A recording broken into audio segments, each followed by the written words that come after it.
दिव्यानी, तुम कुंड में अग्नि प्रज्वलित करने की तैयारी करो। आप लोग दिव्यानी के साथ जाइए। कोई एक यहां पर आ जाइए।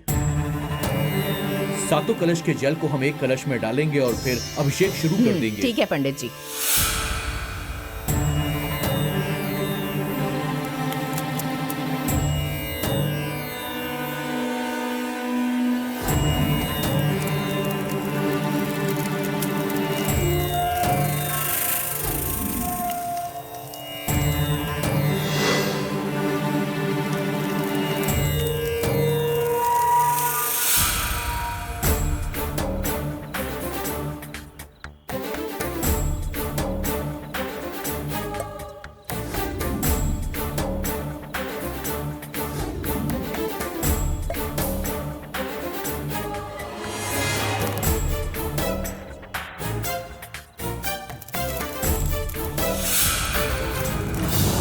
नारायण, यही वो समय है।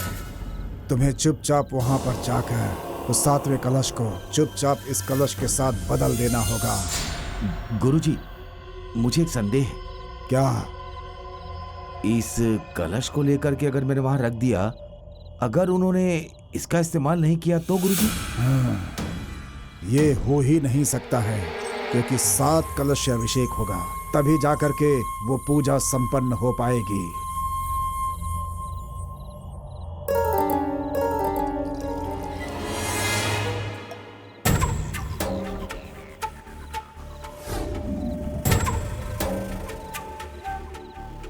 नारायण। जी गुरुजी। इस कलश के जल को ले जाकर दिव्यानी का अभिषेक करो, फिर अग्नि कुंड में उतरने की तैयारियां शुरू करो। ठीक है पंडित जी।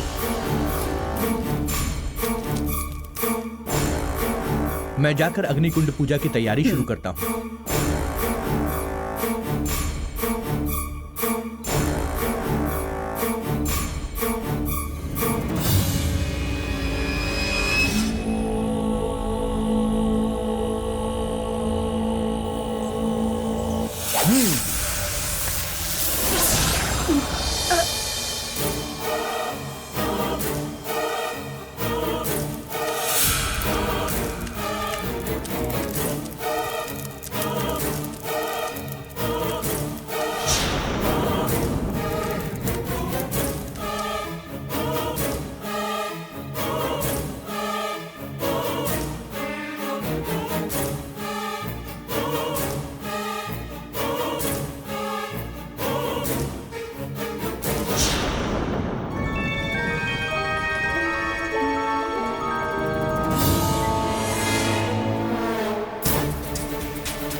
क्या हो गया था मुझे?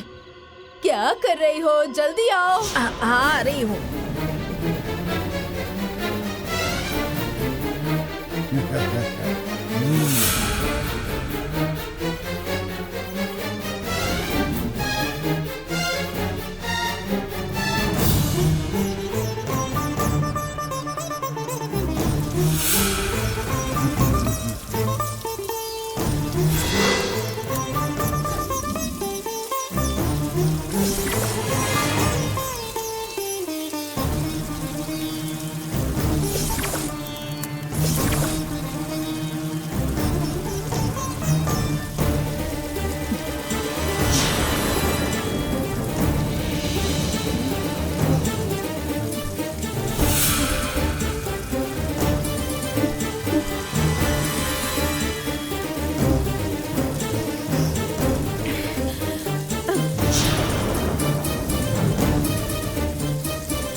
पंडित जी, हाँ बोलिए।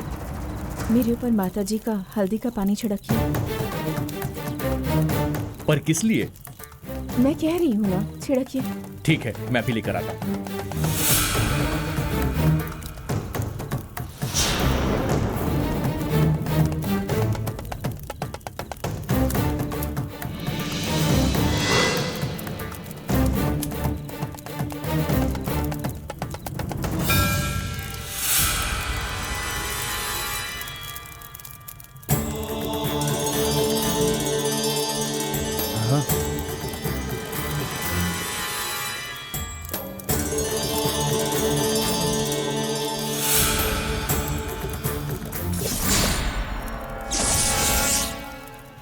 अभूतपूर्व सौंदर्य पालने वाली देवी हो माँ, तुम आग की स्वरूप हो, सबके साथ न्याय करती हो। अनंत माता तेरा रूप, सबकी रक्षा करने वाली अनंत माता का स्वरूप। तुम्हारी कृपा जिस पर हो उसका कोई कुछ नहीं बिगाड़ सकता। आदि परमेश्वरी, आप आकर इस आग को ठंडा कीजिए ताकि ये इस पर चल सके। माता ललिता अम्बे।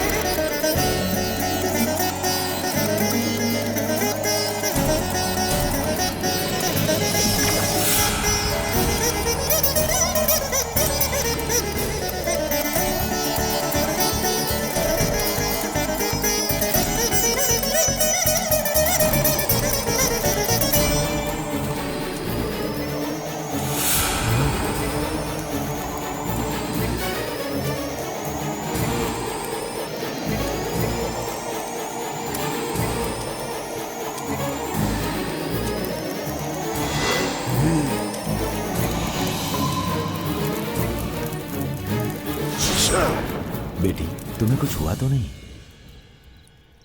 क्यों पापा, आप ऐसा क्यों पूछ रहे हैं? नहीं बेटी, मेरे मन में कुछ गलत पैदा हो रहा था, इसीलिए पूछ लिया बेटी। ऐसा कुछ नहीं है पापा।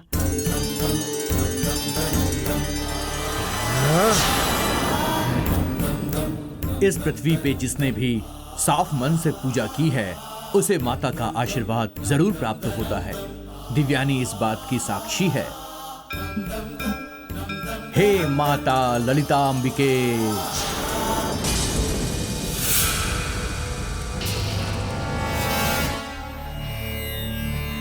माता का आशीर्वाद रहा तो मैं हर बाधा को पार कर लूंगी पापा। कल नवरात्रि पूजा का अंतिम दिन है दिव्यानी। पूरे विधि विधान से पूजा करने के बाद मूर्तियों को विसर्जित किया तो तुम्हारा व्रत पूरा हो जाएगा। माता के आशीर्वाद से वो भी अच्छी तरह से पूर्ण हो जाएगा। माता सब पे कृपा करे।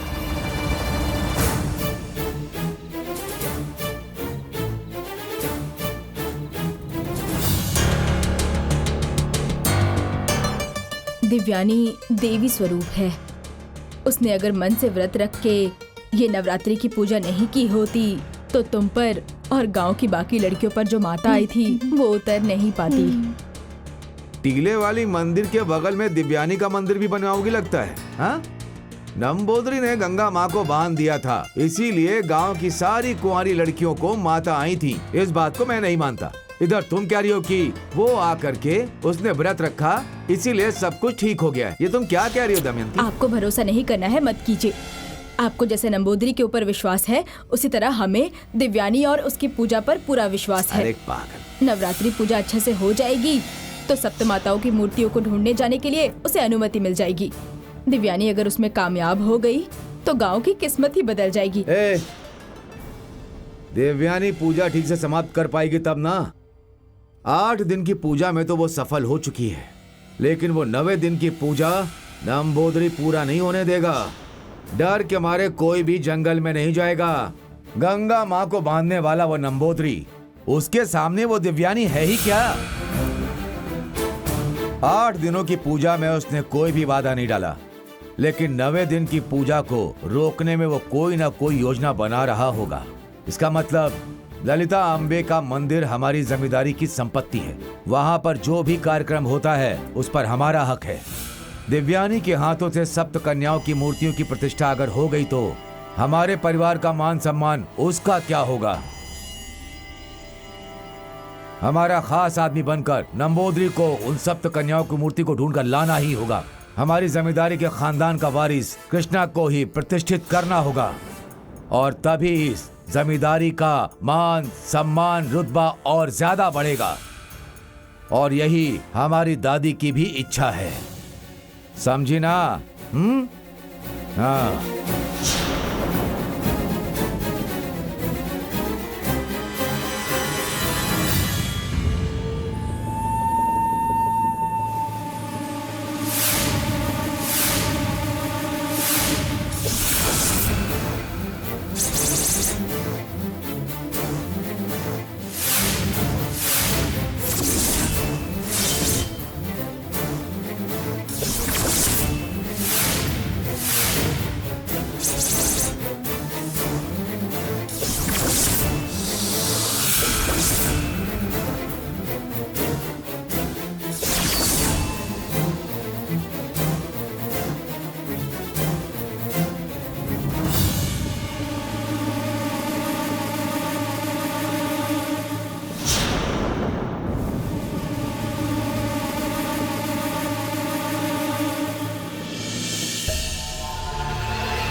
नारायण, अपने गुरु परंपरा के लिए चुनौती है दिव्यानी। यदि उसने नवरात्रि की पूजा पूरी कर ली तो हम लोगों का जितना भी प्रयास है बेकार हो जाएगा। मेरे मंत्र की जितनी भी शक्तियां मेरे पास हैं उनका बंधन खुल जाएगा। इस गांव में जन्मी एक साधारण लड़की है वो, लेकिन उसकी भक्ति के सामने मेरा कोई मंत्र काम नहीं आ रहा है। नवरात्रि पूजा को रोकने के लिए मेरी अंतिम चाल है, इन मूर्तियों को ले जाकर टीले वाले मंदिर में रखकर दिव्यानी के द्वारा तैयार की गई मूर्तियों को तुम्हें बदलना होगा।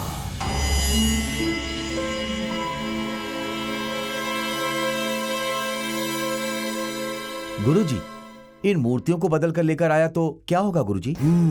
मैं तुम्हें बताता हूं। कल दिव्यानी अपनी बनाई मूर्तियों का अभिषेक करेगी। वो सारी मूर्तियां किसी साधारण मिट्टी से नहीं बनी हैं, टीले के मंदिर की मिट्टी से बनी है ये सारी मूर्तियां। उसे हटा दिया तो दिव्यानी के अभिषेक करते ही ये गल जाएंगी और उसकी पूजा रुक जाएगी। फिर दिव्यानी की शक्तियां कम हो जाएंगी और वो एक साधारण इंसान हो जाएगी। ऐसा हुआ तो सिर्फ मैं ही रह जाऊंगा। गुरुजी, आपका शिष्य होना मेरे लिए सौभाग्य की बात है। लेकिन मुझे एक बात का डर है गुरुजी। किस बात का डर है? टीले के मंदिर में नागम्मा होंगी। आपकी आंखों के सामने उसने शंकुरी की बलि ली है। उसके सामने मैं क्या चीज हूं गुरुजी? टीले के मंदिर में अकेले जाने से डर लग रहा है गुरुजी।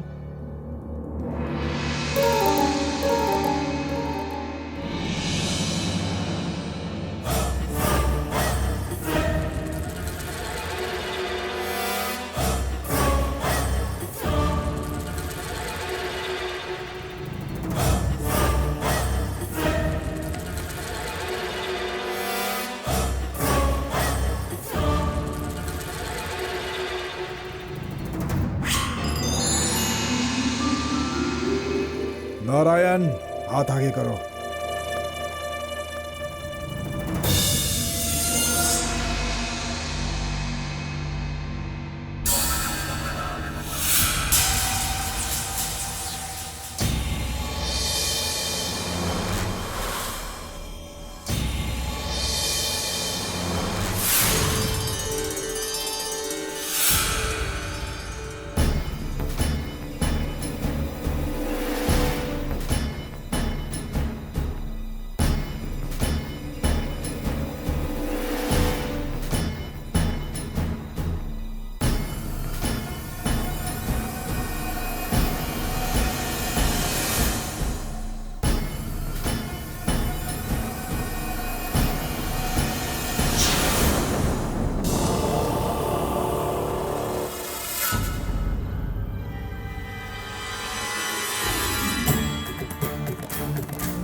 गुरुजी। नारायण आ गए क्या?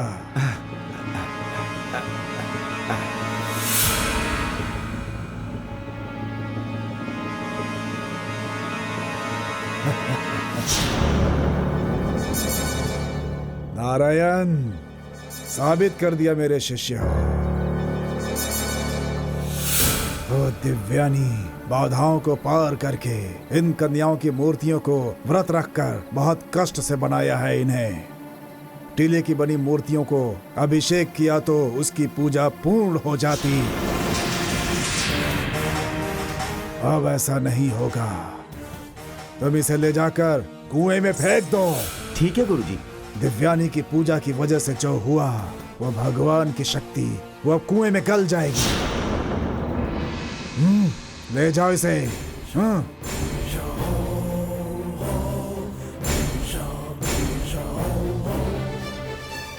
दिव्यानी सभी बाधाओं को पार करके आ गई, परंतु आखिरी परीक्षा में वो हारने वाली है। जीतने वाला है कंदलूर खानदान का ये नंबोदरी ही।